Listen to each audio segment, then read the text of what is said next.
जय हिंद प्यारे बच्चों। कैसे हैं आप लोग? उम्मीद करता हूँ आप सभी सभी सही होंगे। और आज हम मौजूद हैं अग्रवाल स्मार्ट क्लासेस में, और आपके साथ आपके एग्जाम के दृष्टिकोण को देखते हुए बहुत महत्वपूर्ण प्रश्न जो कि कृषि से रिलेटेड है, बिहार की कृषि से रिलेटेड है, वो कराने वाले हैं। और ऐसा एक भी एग्जाम नहीं हुआ आज तक में बिहार बोर्ड का जो इस का गया है। ये टॉपिक आपके लिए सबसे महत्वपूर्ण साबित होने वाला है और आसान भाषा में समझेंगे हम। आज ये 2025 का लास्ट महीना है और इसमें आपको बहुत कुछ सीखना है। आप इसको मुस्कुराते हुए विदा कीजिए और नए साल में प्रवेश करने से पहले आप एक वादा कीजिए, कसम खाइए कि हम 2026 में ऐसे बनकर उभरेंगे, एक अच्छा इंसान बनकर उभरेंगे, एक सच्चा इंसान बनकर उभरेंगे और लोगों की भलाई के लिए सोचेंगे और अपने फ्यूचर के लिए सोचेंगे। और कभी भी गलत का साथी मत बनिए, वही बेहतर रहेगा। ना गलत साथी बनाइए, ना गलत का साथी बनिए। एक बेहतर दोस्त आपकी ज़िंदगी बना भी सकता है और एक गलत दोस्त आपकी ज़िंदगी बिगाड़ भी सकता है। आपको ये पहचानना है कि मेरा कौन सही है और मेरा कौन गलत है। इसके लिए आपको बहुत अच्छी तरह से पढ़ना होगा। आइए, आपका एग्जाम है फरवरी में, उसी को देखते हुए आज हम इस टॉपिक को पढ़ेंगे। आपके सामने लगा हुआ है पीपीटी। मैं हूं आपके साथ देशमुख सर और आप हमारे साथ मौजूद हैं। आइए आगे चलते हैं। प्यारे बच्चों, आपके ज्योग्राफी का ये टॉपिक है और कृषि एवं वन संसाधन। क्या है प्यारे बच्चों? कृषि एवं वन संसाधन आपके एग्जाम के दृष्टिकोण से बहुत ज्यादा महत्वपूर्ण है। ये बहुत बहुत बहुत ज्यादा महत्वपूर्ण है। कृषि एवं वन संसाधन 5वां चैप्टर है ज्योग्राफी का। आइए आगे चलते हैं। इसमें आपको क्या क्या पढ़ना है? इसमें बिहार की कृषि पढ़ना है। बिहार जो हमारे दिलों में बसता है आपका बिहार।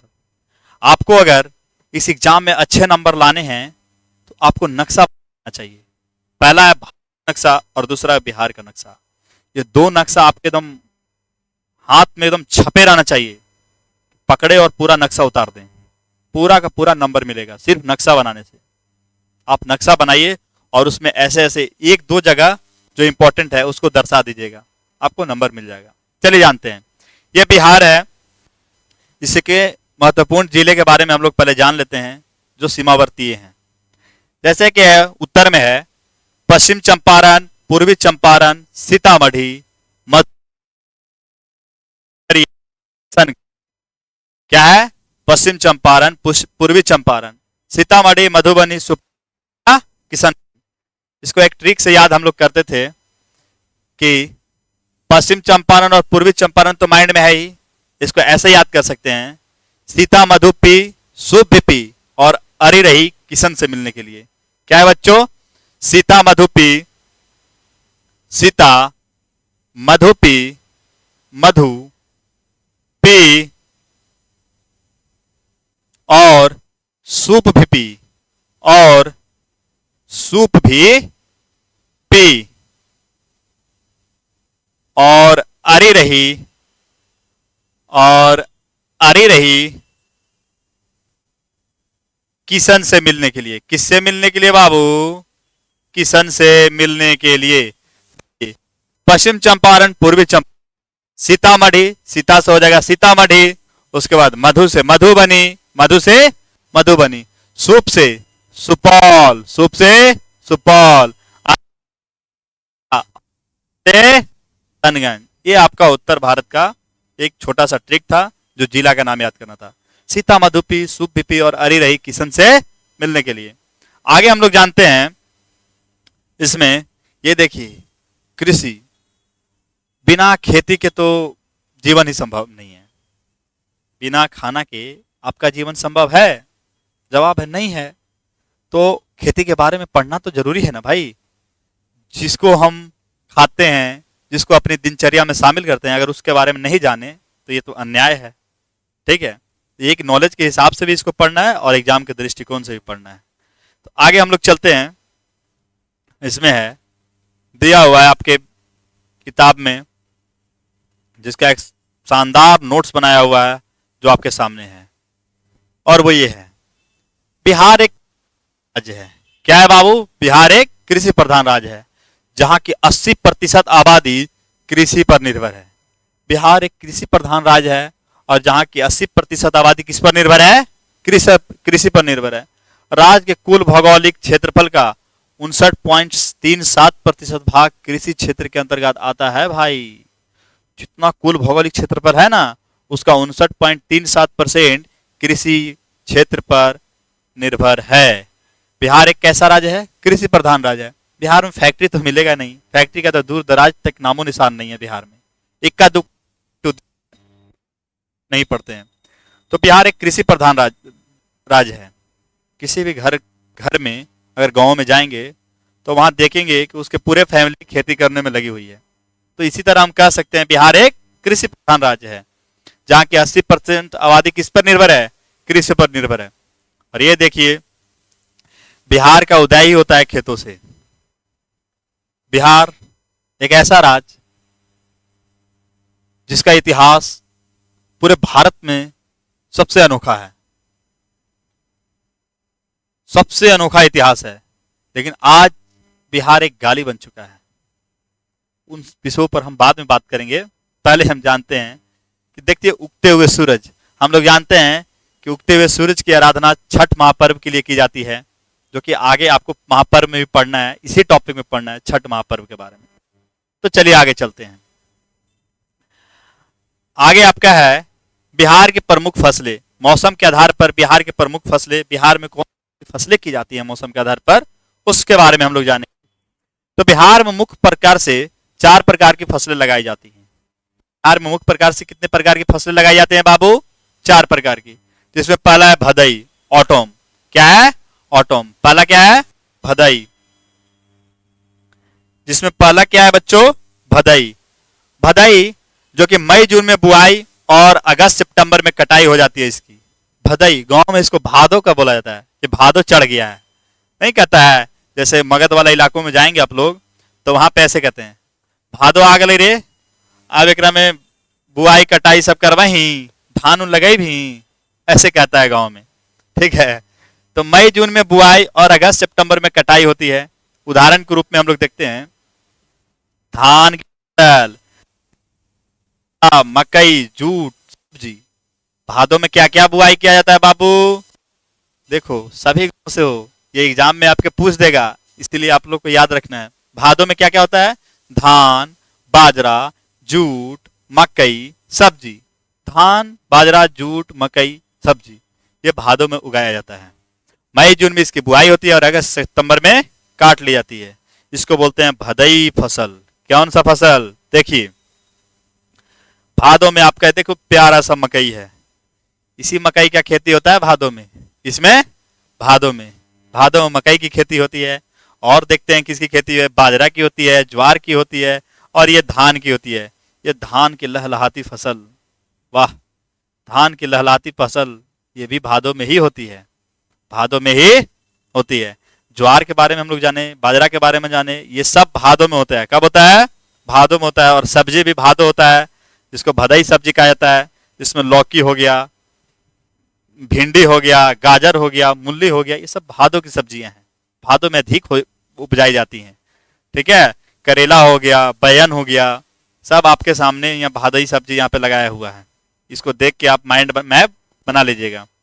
आगे है अगहनी फसल, जिसको हम लोग गांव में अगहनी बोलते हैं। अगहन चढ़ गया है, ऐसे बोलते हैं, अगहन चढ़ गया है। ऐसे विंटर के मौसम में इसको खरीफ फसल भी बोला जाता है। अगहनी फसल को खरीफ फसल भी बोला जाता है। बिहार की सबसे महत्वपूर्ण फसल है ये अगहनी फसल। बिहार की सबसे महत्वपूर्ण फसल है। क्यों? क्योंकि इसमें धान उपजाया जाता है, जिसको खरीफ फसल बोला जाता है। आप जानते होंगे किसी घर में ऐसा कोई भी घर नहीं होगा जहां पे धान का यानी चावल खाया नहीं जाता होगा, चावल खाया नहीं जाता होता। तो खरीफ फसल के अंतर्गत आता है धान होता है, गन्ना होता है, अरहर होता है। क्या क्या होता है बाबू? धान, गन्ना और अरहर। धान, गन्ना, अरहर। कौन हर? अरहर। मध्य जून से अगस्त तक इसकी बुआई की जाती है। कटाई हो जाती है। अक्टूबर नवंबर से काटना शुरू हो जाता है इसका। तो धान का, गन्ना का और अरहर, अरहर अरहर मतलब राहड़ होता है। अरहर मतलब क्या होता है? राहड़। राहड़ की कटाई कब होती है? नवंबर दिसंबर में, लेकिन उससे पहले अक्टूबर नवंबर दिसंबर तक काट लिया जाता है। आगे हम लोग चलते हैं। अगहनी हो गया, पहला हो गया भदई, दूसरा हो गया अगहनी। देखिए अगहनी फसल में क्या है, ये अरहर आपका कौन सा फसल है? अरहर है, जिसको राहड़ भी बोला जाता है, गांव में राहड़ बोला जाता है। आगे देखिए ये है आपका गन्ना। क्या है? गन्ना। क्या है? गन्ना। ये सब है फसल बबुआ इसका, अगहनी का। इसके बाद धान। कौन सा? धान। क्या है बाबू? धान। तो हम लोग 3 फोटो अभी तक देखे हम लोग, गन्ना का, धान का और किसका देखे? देखिए किसका देखे, आपको दिखा देते हैं। ये देखिए गन्ना हो गया, ये क्या हो गया? गन्ना। और ये देखिए यहाँ पे है राहड़। राहड़, राहड़ पे तो एक गाना भी है बाबू, और इसके एक हीरो भी हैं, खेसारी लाल यादव। खेसारी, खेसारी तो अलग हो गया।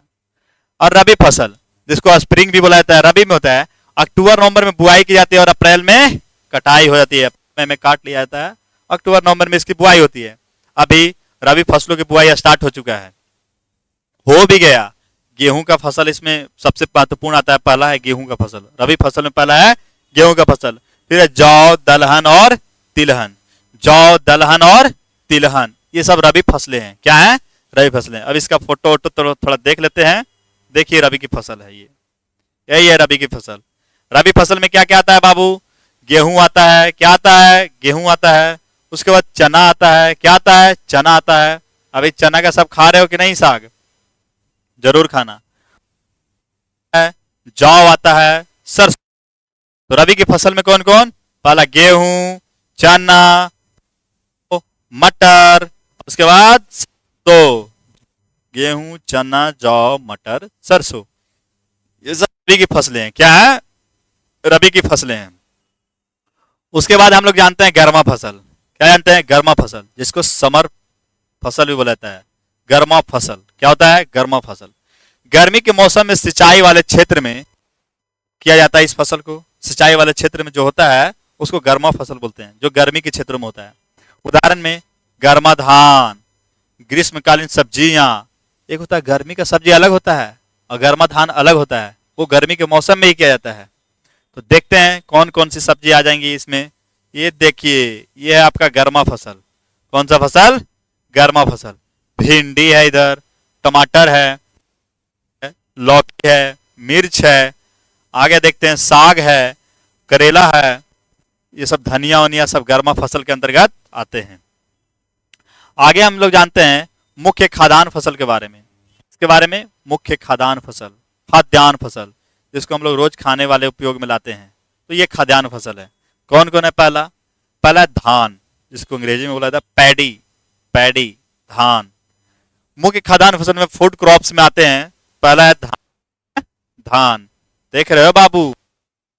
धान बिहार की सबसे महत्वपूर्ण खाद्य फसल है। क्या ये? बिहार की सबसे महत्वपूर्ण खाद्य फसल है। दूसरा है प्रमुख उत्पादक जिले, जहां पे धान सबसे ज्यादा कहाँ होता है? तो पश्चिम चंपारण। कहाँ? पश्चिम चंपारण नंबर 1 पे है। धान उत्पादन में पश्चिम चंपारण नंबर 1 पे है। उसके बाद है रोहतास। क्या है? रोहतास। तीसरा औरंगाबाद। क्या है? औरंगाबाद। ये दोनों कभी कभी एक दूसरे को आगे पीछे करते रहते हैं, पश्चिम चंपारण या रोहतास। दोनों कभी रोहतास आगे हो जाता है तो कभी पश्चिम चंपारण आगे हो जाता है, लेकिन एक डाटा रखा गया है, उसके अनुसार पश्चिम चंपारण सबसे ज्यादा धान का उत्पादन करने वाला जिला है। क्षेत्रफल की दृष्टि से रोहतास अव्वल है। क्षेत्रफल की दृष्टि से अव्वल स्थान, प्रथम स्थान कौन रहता है? रोहतास। यानी कि सबसे ज्यादा क्षेत्र में रोहतास में धान की खेती की जाती है। आगे हम लोग जानते हैं धान के बारे में पढ़ लिया हम लोग कि बिहार की सबसे महत्वपूर्ण खाद्यान्न फसल है। प्रमुख उत्पादक जिले में पश्चिम चंपारण, रोहतास, औरंगाबाद, और क्षेत्रफल की दृष्टि से रोहतास अव्वल है। आगे देखिए यही है धान। इससे कोई ऐसा भी है जो नहीं जानता है? अरे ऐसा हो सकता है कि धान के बारे में नहीं जानते हो? दिन भर बरसात में तो धाने में लगा रहता है सब। आगे जानते हैं गेहूं। इसके बारे में, गेहूं के बारे में। धान के बाद दूसरी मुख्य फसल गेहूं है। बिहार की धान के बाद दूसरी मुख्य फसल क्या है? गेहूं है। यह रबी की फसल है। कैसी फसल है बाबू? रबी की फसल है। गेहूं कौन सी फसल है? रबी की। सबसे ज्यादा गेहूं कहाँ होता है? तो रोहतास में। कहाँ? रोहतास में प्रथम स्थान रखता है, रोहतास में। यहाँ उत्पादकता 2965.3 किलोग्राम प्रति हेक्टेयर है। यहाँ उत्पादकता कितनी है? 2965.3 किलोग्राम प्रति हेक्टेयर यहाँ पे उत्पादकता होती है। गेहूं का हो गया। ये देखिए गेहूं है, ये हमारा गेहूं। गेहूं क्या है? गेहूं। बिना आटा का शाम गुजर ही नहीं सकता। कहने का मतलब है कि लगभग 80% घरों में रात में रोटी ही बनती है। तो गेहूं सबसे इंपॉर्टेंट है। गेहूं से तो आटा बनता है। आगे जानते हैं हम लोग मकई के बारे में। किसके बारे में बाबू? मकई के बारे में। मकई के बारे में जानने से पहले जानते हैं यह तीसरी मुख्य खाद्य फसल है। क्या है? तीसरी मुख्य खाद्य फसल है जो चारों मौसमों भदई, अगहनी, रबी, गर्मा में होती है। बिहार में 4 प्रकार के मौसम होता है, भदई, रबी, गर्मा, अगहनी। ऐसे तो कहा जाता है जेठ अषाढ़ सावन भादो आश्विन कार्तिक अगहन पूस माघ फागुन, ऐसे होता है। लेकिन मकई में तीसरा स्थान है। तीसरा स्थान क्या है? मकई में बिहार का तीसरा स्थान है। लेकिन तीसरा खाद्य है। ये तीसरा प्रमुख खाद्य फसल। प्रमुख उत्पादक जिले में खगड़िया हो गया। कौन हो गया? खगड़िया। उसके बाद समस्तीपुर। कौन हो गया? समस्तीपुर। मकई में पहला स्थान खगड़िया, उसके बाद समस्तीपुर, उसके बाद बेगूसराय, बेगूसराय। ये है मकई। देखे हो ना मकई। आगे जानते हैं हम लोग। आगे जानते हैं मोटे अनाज के बारे में। किसके बारे में? मोटे अनाज। मोटे अनाज के बारे में जानते हैं कि मोटा अनाज में कौन कौन आता है सर? इसके अंतर्गत आता है महुआ, मिलेट, ज्वार, बाजरा। मोटे अनाज में कौन कौन आते हैं? महुआ, मिलेट, ज्वार, बाजरा। प्रमुख उत्पादक जिले में मधुबनी। कौन है? मधुबनी। मोटे अनाज में पहला स्थान किसका है? मधुबनी का। दूसरा स्थान किशनगंज का। मोटे अनाज में बिहार में पहला स्थान मधुबनी, दूसरा स्थान किशनगंज का। यही है ज्वार बाजरा। देख रहे हैं? और ये यहाँ पे देखो देखो देखो, ज्वार की रोटी खाया है कोई? देखो, ये है आपकी रोटी, यही है आपकी रोटी। अगर सलाद वलाद मार के एकदम फर्स्ट क्लास। कहाँ चला गया? ज्वार की रोटी, यह है ज्वार की रोटी। आगे हम लोग जानते हैं आगे क्या है भाई। चलिए जानते हैं दोस्तों, प्यारे बच्चों। आगे है देखो महुआ। क्या है? महुआ। महुआ से डायरेक्ट दिमाग में बना हुआ महुआ का क्या? फल। हाँ, महुआ का फल। जानते हैं क्या दिमाग? दारू, जो बिहार में काफी फेमस है। बिहार के स्थानीय लोग महुआ का दारू तो पीवे करते हैं। आगे हम, ये मेरे से बेहतर कोई जान भी नहीं सकता। आगे हम लोग जानते हैं, देखो ये महुआ का पेड़ है। इसी से महुआ पक के गिरता है और उसको बाद में चुना जाता है और महुआ को बाजार में बेचा जाता है और उसके बाद दारू चुआ जाता है। फसलों के रूप में भी होता है, फलों के रूप में भी इसको खाया जाता है। व्यवसायिक फसलें फिर है जिसको कॉमर्शियल क्रॉप्स बोलते हैं। महुआ के बारे में यहाँ पे दिया होगा। रुक जाओ रुक जाओ रुक जाओ,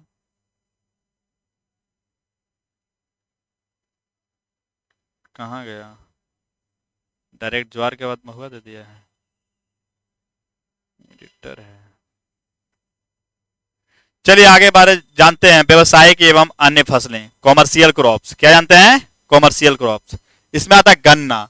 इसको मतलब कहने का अर्थ है ना कि इसका ज्यादा उत्पादन किया जाता है बेचने के ही उद्देश्य से। खाने के उद्देश्य से कम, लेकिन बेचने के उद्देश्य से ज्यादा। इसीलिए इसको व्यवसायिक फसल कहा जाता है, मतलब व्यापार वाली फसलें कहा जाता है। गन्ना है जो उत्तर पश्चिम बिहार में इसकी खेती प्रमुखता से होती है। उत्तर पश्चिम बिहार में इसकी खेती प्रमुखता से होती है। गन्ने की खेती कहाँ होती है? उत्तर पश्चिम में। उत्तर में बताए थे अभी कि पश्चिम चंपारण, पूर्वी चंपारण, सीतामढ़ी, मधुबनी, सुपौल, अररिया और किशनगंज है उत्तर बिहार में। तो प्रमुख उत्पादक जिले जो गन्ने के लिए हैं, पश्चिम चंपारण जो कि प्रथम स्थान रखता है। पश्चिम चंपारण कौन सा स्थान? प्रथम स्थान रखता है। गन्ना में किसका प्रथम स्थान है? पश्चिम चंपारण का। इसके बाद गोपालगंज का कौन सा स्थान है? दूसरा। गोपालगंज का कौन का स्थान है? गोपालगंज स्थान है बाबू, दूसरा। तीसरा स्थान पे पूर्वी चंपारण है। तीसरा स्थान पे क्या है? पूर्वी चंपारण। तीसरा स्थान पे क्या है? पूर्वी चंपारण। पहला स्थान पश्चिम चंपारण, दूसरा स्थान पे गन्ना में गोपालगंज, तीसरा स्थान पे पूर्वी चंपारण। तीसरा स्थान पे कौन है? पूर्वी चंपारण। ये आपका गन्ना, गन्ना बेच के और पैसा कमाएंगे ना। इसके बाद है जूट। क्या है? जूट कहते हैं ना। आइए जूट के बारे में जानते हैं। यह अधिक वर्षा वाले क्षेत्र जो कि उत्तर पूर्वी जिलों में होता है। भारत के कुल उत्पादन का 8% बिहार में होता है। भारत में जो कुल उत्पादन है, बिहार में जूट का उत्पादन होता है 8%। कितना? 8%। कौन कौन है बाबू? तो पूर्णिया, कटिहार, मधेपुरा, किशनगंज, सहरसा। पूर्णिया, कटिहार, मधेपुरा, सहरसा और किशनगंज। यहाँ पे जूट के उत्पादन में भारत में बिहार का स्थान तीसरा है। कौन से नंबर का? ये तीसरा है, तीसरा। जूट के उत्पादन में बिहार का स्थान तीसरा है। भारत भर में कितना स्थान है? तीसरा है। आगे देखो, यही है जूट। ये जूट की बोरी है जो कि आपके सामने इमेज है दिखाने के लिए। और ये देखो जूट की खेती की जाती है कैसे। ये जूट की खेती होती है, लंबा लंबा होता है, उसमें से निकाला जाता है, रस्सी के टाइप से निकाला जाता है, उसको बीना जाता है, फिर उससे सुतरी का बोरा तैयार किया जाता है। आगे है तंबाकू। हाँ, तंबाकू भी की खेती भी होती है बिहार में। तंबाकू, सिगरेट, बीड़ी, ये सब की खेती होती है बिहार में। तंबाकू, टोबैगो। तंबाकू उत्पादन में बिहार का भारत में छठा स्थान है। तंबाकू उत्पादन में बिहार का भारत में कौन सा स्थान है? छठा स्थान है। तंबाकू उत्पादन में बिहार का भारत में छठा स्थान है। छठे नंबर पर आता है बिहार। जितना गलत चीज में होगा टॉप 10 के अंदर में बिहार आ जाएगा। देखो, तंबाकू उत्पादन में बिहार का स्थान कौन सा है? छठा है। गंगा का दियारा क्षेत्र इसके लिए सबसे उपयुक्त है। जो गंगा के किनारे दियारा क्षेत्र, वो तंबाकू के लिए सबसे उपयुक्त है। देखो, बिहार में सबसे प्रसिद्ध जिला है समस्तीपुर और वैशाली। समस्तीपुर और वैशाली, बताओ, इतने पवित्र धरती पे तंबाकू की खेती की जा रही है। बताओ क्या होगा। जहाँ सीता माता की जननी है, बिहार, समस्तीपुर, वैशाली, वहां पे तंबाकू की खेती हो रही है। तो ये होता है तंबाकू। ऐसी ही खेती होती है तंबाकू की। तंबाकू बिहार में कौन सा स्थान रखता है? भारत भर में छठा स्थान। गंगा का दियारा क्षेत्र इसके लिए सबसे महत्वपूर्ण है। प्रसिद्ध जिले में समस्तीपुर और वैशाली आते हैं। आगे जानते हैं। देखो देखो, सिगरेट्स, तंबाकू जो है कैसे दुनिया को तबाह करती है। देखो, धीरे धीरे जो ज्यादा पिया वो देखो कहाँ आ गया, नीचे गिर गया। फिर जो पिया वो नीचे गिर गया, फिर जो पिया नीचे गिर गया, नीचे फिर गया। यानी कि तंबाकू आपकी जिंदगी को ये सिगरेट की तरह कम करती जाती है। जैसे आप लोग खींचते हैं उसी तरह वो कम करते जाती है आपकी जिंदगी की। आपकी आयु कम करते जाती है। और एक दिन ऐसा आता है किसी को कैंसर होता है और वो बिना मौत के मारा जाता है। लोग कहता है कि हम इतना साल से पी रहे हैं, हमको तो कुछ हो ही नहीं रहा है। आपको नहीं हो रहा है, लेकिन आपके घर में किसी न किसी को जरूर होगा। इसलिए सिगरेट से थोड़ा सावधानी बरतें। सिगरेट पर लिखा रहता है कि तंबाकू ना पिए, ये आपकी जिंदगी के लिए जानलेवा हो सकता है, लेकिन फिर भी लोग शौक से पीते हैं। खैर, अपना अपना शौक है, अच्छी बात है, लेकिन ना पिए तो बेहतर होगा। आगे जानते हैं दलहनी के बारे में। दलहन, तिलहन और बागवानी। दलहन, तिलहन और बागवानी। ये देखिए आपके सामने ये रहा, आपके सामने ये रहा दलहन, तिलहन और बागवानी। ठीक है, जिसमें रबी दलहन होता है। दो प्रकार के दलहन होता है, एक रबी दलहन और एक खरीफ दलहन। रबी दलहन जो रबी अभी के मौसम में होगा, और खरीफ दलहन जो गर्मी के मौसम में होगा, बरसात के मौसम में होगा, वो होता है। तो रबी दलहन में हो जाएगा चना, मसूर और मटर। चना, मसूर और मटर। क्या अभी चना की बुआई हो गई है, मसूर की बुआई हो गई है और मटर की बुआई हो गई है? हाँ, तो इसको बोलते हैं रबी दलहन। क्या बोलते हैं? रबी दलहन। देखो यहाँ पे है, राजमा वाजमा सब इसमें आ जाता है। चना, मसूर, मटर, राजमा, ये सब आ जाएगा इसमें। और खरीफ में अरहर और मूंग। क्या है? अरहर और मूंग। अरहर के बारे में जानते हो, अरहर को राहड़ बोला जाता है। देखिए यहाँ पे खरीफ फसल में, खरीफ दलहन में क्या आ जाएगा? अरहर, मूंग। खरीफ दलहन में अरहर। आगे हम लोग जानते हैं इसमें, देखिए यहाँ ये है अरहर, ये ऊपर वाला क्या है? अरहर, और नीचे वाला मूंग, ये है मूंग। पटना जिला में दाल का उत्पादन सबसे ज्यादा होता है बाबू।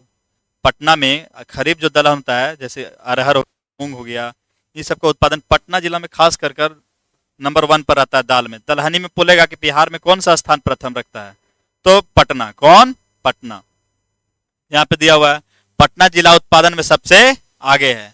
अब पढ़ते हैं तिलहन के बारे में। किसके बारे में? तिलहन।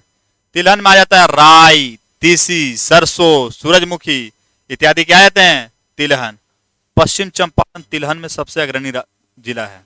पश्चिम चंपारण है जो तिलहन में सबसे अग्रणी जिला है, क्योंकि राई हो जाएगा, सरसों हो जाएगा, तीसी हो जाएगा, सूरजमुखी हो जाएगा।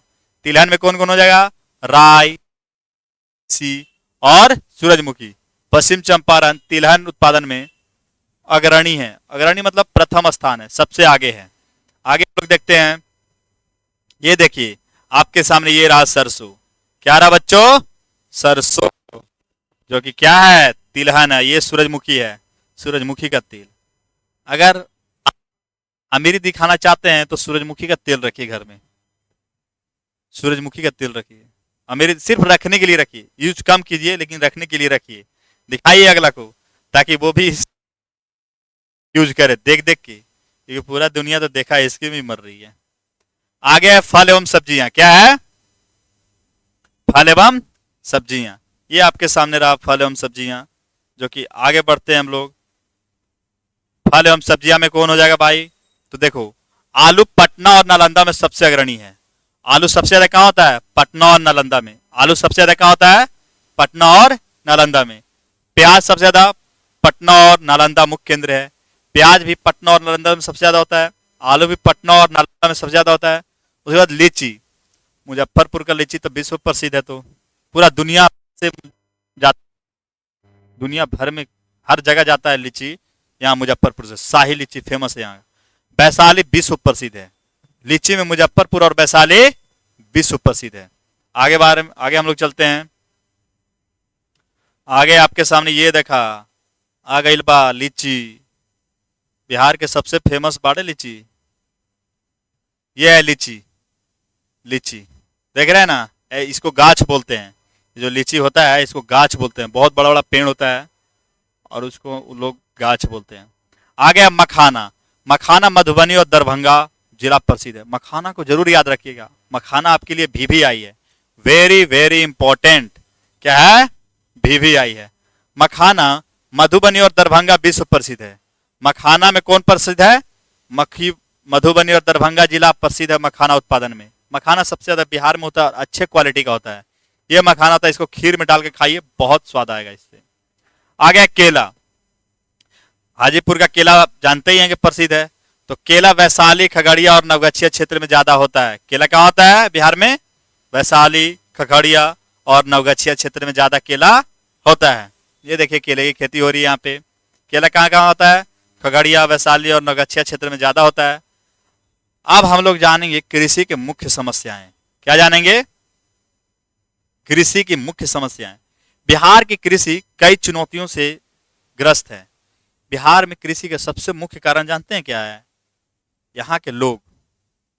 जी हाँ दोस्तों, सबसे ज्यादा बिहार के जो उत्तरी बिहार है ना, वहाँ के लोग कृषि के जो समस्या है उसके लिए जिम्मेदार हैं। बाढ़ आता है और मेन बात है कि यहाँ के लोग तो जिम्मेदार हैं ही। भारत भर में बिहार को एक पिछड़ा राज्य की तरह गिना जाता है, और पिछड़ा राज्य है भी, क्योंकि यहाँ की सरकारें भी वैसे ही आई हैं, पिछड़ा, हर चीज में पिछड़ा, आगे करने का कोई मुख्य उद्देश्य ही नहीं। बिहार का बाढ़ आज तक नहीं रोक पाया कोई। समुंदर पर पुल बन जा रहा है, समुंदर से ट्रेन गुजारी जा रही है उस पर पुल बना के, लेकिन बिहार का बाढ़ का पानी रोका नहीं जा रहा है। सबसे बड़ी समस्या तो ये है कि यहाँ की सरकार कोई एक्शन ले नहीं पा रही है इसके लिए।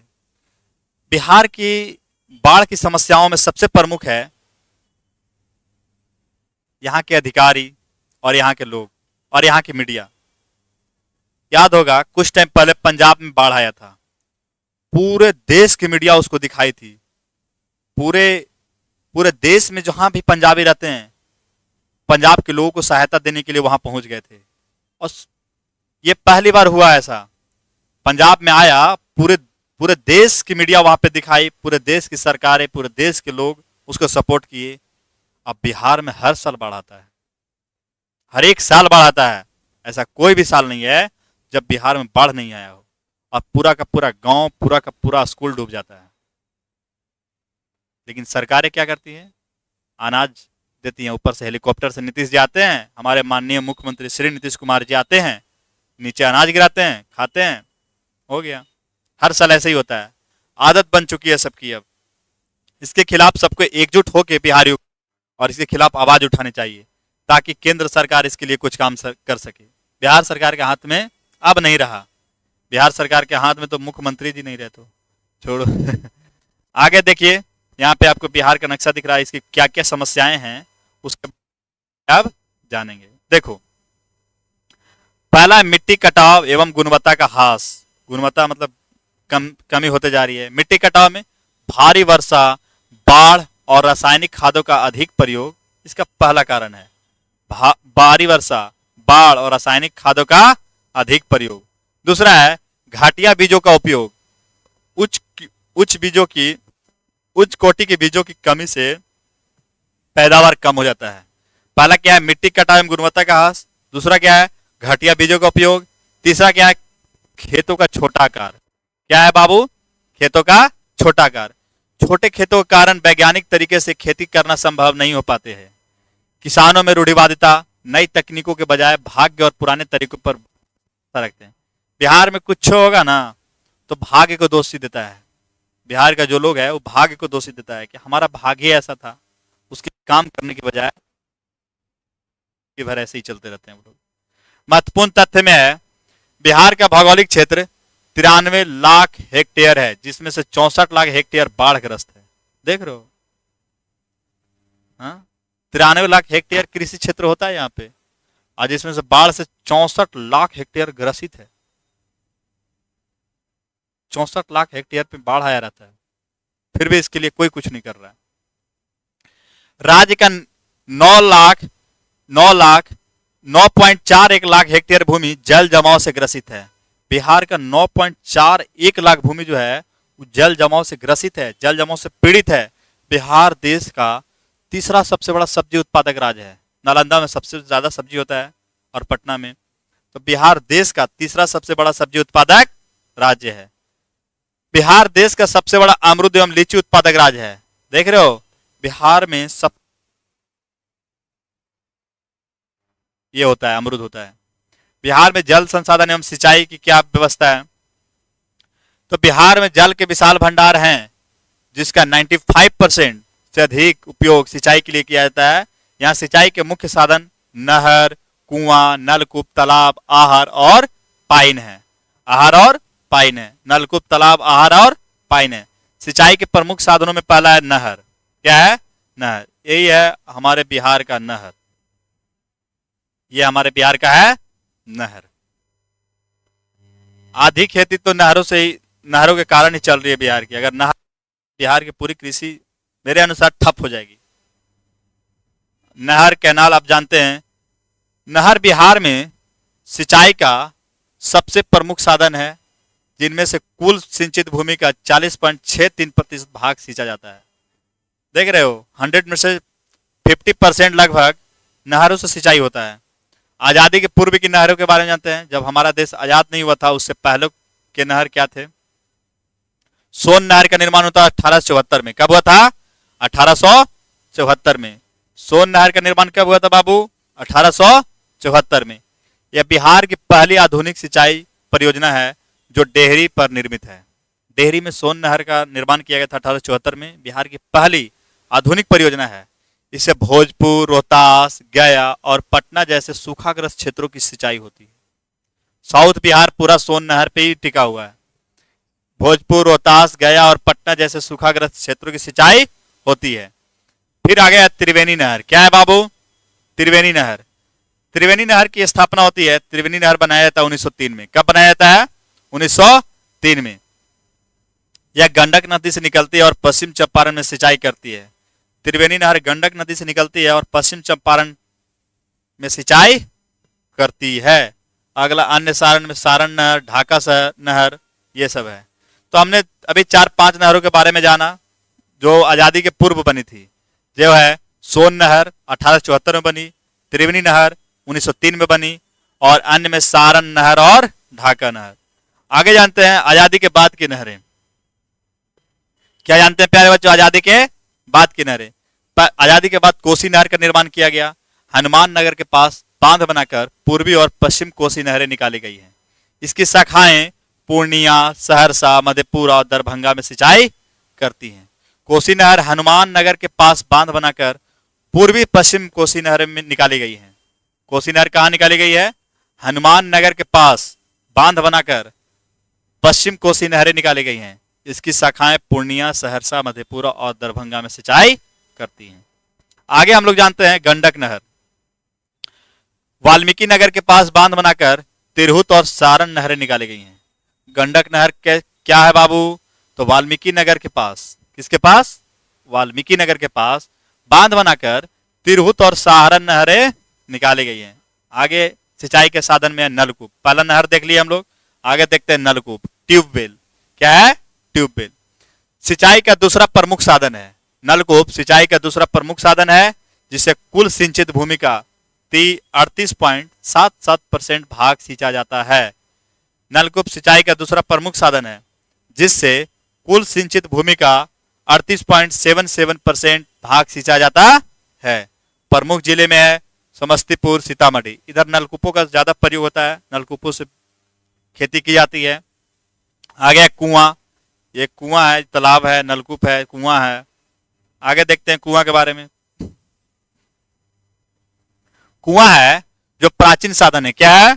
प्राचीन साधन है जो केवल 2% सिंचाई तक सीमित रह गया है। कुआं सबसे प्राचीन साधन है जिससे खेती की जाती थी। ऐसे निकाल के ऐसे ऐसे किया जाता था खेती, उससे पानी निकाला जाता था कुआं से और खेती की जाती थी, जो मात्र अब रह गया है। प्रमुख जिले में अभी जो जहाँ पे कुओं से खेती की जाती है वो है दरभंगा, मधुबनी, नवादा, गया और जहानाबाद। दरभंगा, मधुबनी, नवादा, गया और जहानाबाद। आगे है तालाब, पौंड। बिहार में तालाब द्वारा सिंचाई 2.10% है। बिहार में तालाब द्वारा सिंचाई कितनी है? 2.10% है।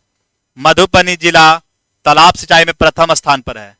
जो मधुबनी जिला है वो तालाब सिंचाई में प्रथम स्थान रखता है। कौन जिला? मधुबनी जिला।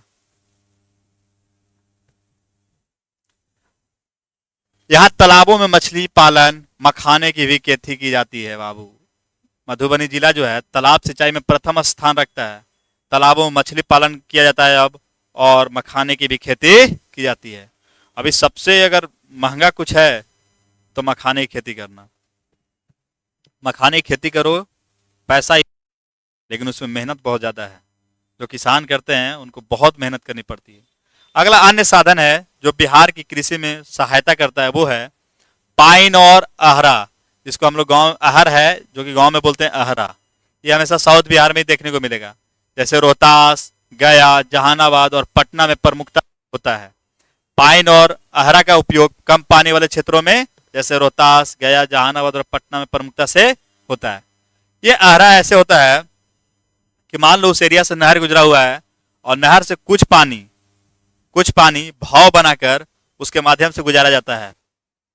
पतला करहा बना के और अहरा टाइप का बना दिया जाता है थोड़ा बड़ा में, नहर के साइज से थोड़ा सा छोटा, और बना के निकाल दिया जाता है अहरा में। नहर ये इसका पानी, पाइन का पानी अहरा निकाल दिया जाता है, उसी को बोलते हैं। तो रोहतास, गया, जहानाबाद और पटना प्रमुखता से इसका उपयोग हो रहा है। आ गया बहुउद्देशीय नदी घाटी परियोजनाएं। हम लोग जानते हैं रिवर वैली प्रोजेक्ट्स जो कि है बहुउद्देशीय नदी घाटी परियोजनाएं। इसका काम क्या है? तो बाढ़ नियंत्रण। क्या है? सिंचाई और जल विद्युत उत्पादन के लिए बिहार में 3 प्रमुख योजनाएं चलाई गई हैं। सिंचाई और जल विद्युत उत्पादन में बिहार में 3 प्रमुख योजनाएं चलाई गई हैं। पहला है सोन नदी घाटी परियोजना। क्या है? सोन नदी घाटी परियोजना। दूसरा है गंडक नदी घाटी परियोजना। दूसरा क्या है बाबू? गंडक नदी घाटी परियोजना। तीसरा है कोसी नदी घाटी परियोजना। पहला क्या है? सोन नदी घाटी परियोजना। दूसरा क्या है? गंडक नदी घाटी परियोजना। तीसरा क्या है? कोसी नदी घाटी परियोजना। यह बहुउद्देशीय नदी घाटी परियोजना जो कि सिंचाई के लिए अधिक उपयोगी होती हैं और बिहार में कृषि का कैसे कैसे सही ढंग से हो इसके लिए ये काम करती हैं। तो 3 परियोजनाएं हैं जब याद रखना आपको, सोन नदी घाटी परियोजना, गंडक नदी घाटी परियोजना और कोसी नदी घाटी परियोजना। आगे जानते हैं कृषि एवं सिंचाई की समस्याएं। अभी बताए कि पूरा बिहार जो है बाढ़ से हाहाकार हो रखा होता है, बिहार में पूरा बाढ़ से हाहाकार मचा रहता है बिहार में। तो कृषि की समस्याएं क्या क्या हैं सिंचाई की वो देखिए। बिहार एक ऐसा राज्य है जो मानसून पर निर्भर रहता है। किस पर? मानसून पर। बिहार की कृषि अधिकतर मानसून पर आधारित रहती है, जहां बाढ़ और सुखाड़ दोनों की समस्याएं रहती हैं बाबू। बिहार की कृषि जो है अधिकतर मानसून पर निर्भर रहती है, जहां बाढ़ और सुखाड़ की समस्याएं उत्पन्न होती रहती हैं।